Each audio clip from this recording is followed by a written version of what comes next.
Okey, soalan yang kedua daripada follower saya. Katanya selepas minum Mustanir setengah botol, batuknya tak berhenti-henti. Kemudian lepas minggu dia tak tahan dengan batuk tu, dia berhenti. Kemudian batuk tu sembuh. Sepatutnya bila makan Mustanir, batuk akan hilang kalau sakit biasa. Tetapi batuknya tak berhenti-henti. Terbalik ya. Lepas minum Mustanir balik, semakin teruk. Kemudian dia merasakan dia berlaku bengkak pada kerongkong dan terasa pedih. Dia minta saya komen. Okey. Selalunya sepanjang saya buat produk Mustanir, sebelum saya pasarkan memang saya kaji dulu. Saya sendiri mengalami batuk yang berpanjangan. Kemudian bila saya minum Mustanir, batuk saya semakin hilang. Anak saya yang kena asma juga semakin baik. Kedua-dua anak saya memang ada serius asma. Siap pergi, saya ada nebulizer sendiri di rumah. Bergantung pada steroid. Tetapi dalam kes ni agak pelik dan saya menjangkakan ada gangguan untuk pengguna saya. Boleh tak abang komen sikit? Okey. Baik, batuk tak berhenti ataupun apa.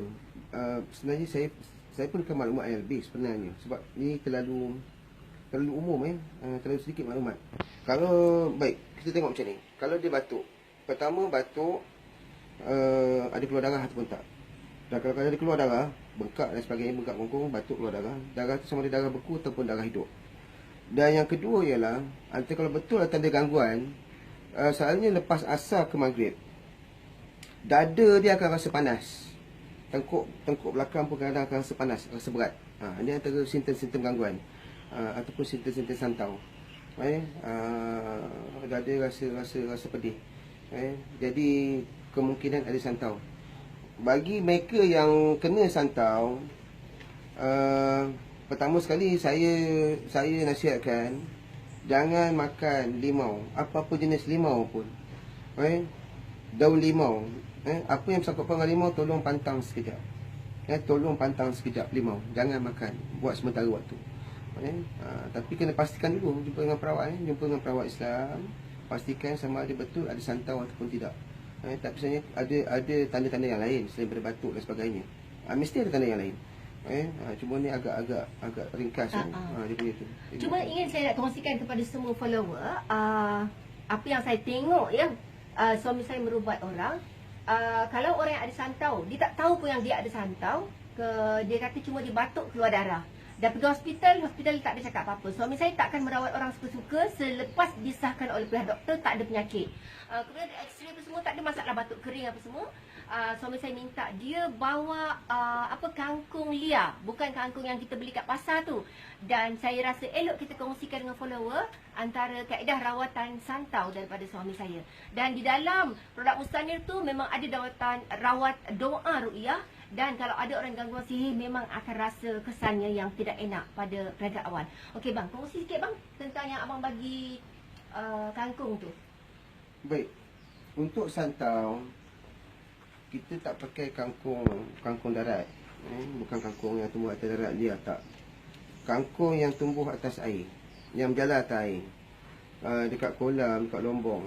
Dan kalau tengok batang dia agak kemerahan, berbeza dengan kangkung biasa. Sebenarnya kita guna ini untuk santau. Kalau kangkung liar tu, kangkung tumbuh atas darat, liar tu untuk busung. Yang ni untuk santau kita guna kangkung air. Jadi kita minta pesakit tolong bawa. Kita akan rebus, bacakan, kita minta dia balik rebus. Buat amalan untuk minum. Minum pagi sekali, minum malam sekali. Itu untuk santau. Abang ada cerita yang lepas abang mengubat orang tu keluar rambut bergulung-gulung tu bang? Itu biasalah. Keluar rebung jarum tu? Biasa. Itu masa rawatan lah. Bila kita ruqyah dia, kita tepuk belakang. Dia dah minum, dia balik minum, dia buat. Dia datang untuk second treatment. Bila kita ruqyah dia lagi sekali, kita tepuk-tepuk dia. Dan memang ada yang keluar rambut dan sebagainya. Ada yang keluar jarum. Itu semua atas izin Allah lah. Bukan kehebatan perawat, tak. Semua atas izin Allah. Cuma saya syorkan jumpa dengan perawat lah. Jumpa dengan perawat dan jaga amalan. Tolong jaga amalan. Amalan tu kena jaga. Amalan dan solat. Dan untuk santau lagi satu, ayat yang bagus, surah yang bagus. Ialah surah Al-Quraisy tu, li ila fi Quraisy. Nak jamuh makanan, tolong baca. Amalkan setiap pagi, setiap petang, baca 3 kali pagi, 3 kali petang. Dan setiap nak jamuh makanan, tolong amalkan li'ilaf fi Quraisy. InsyaAllah.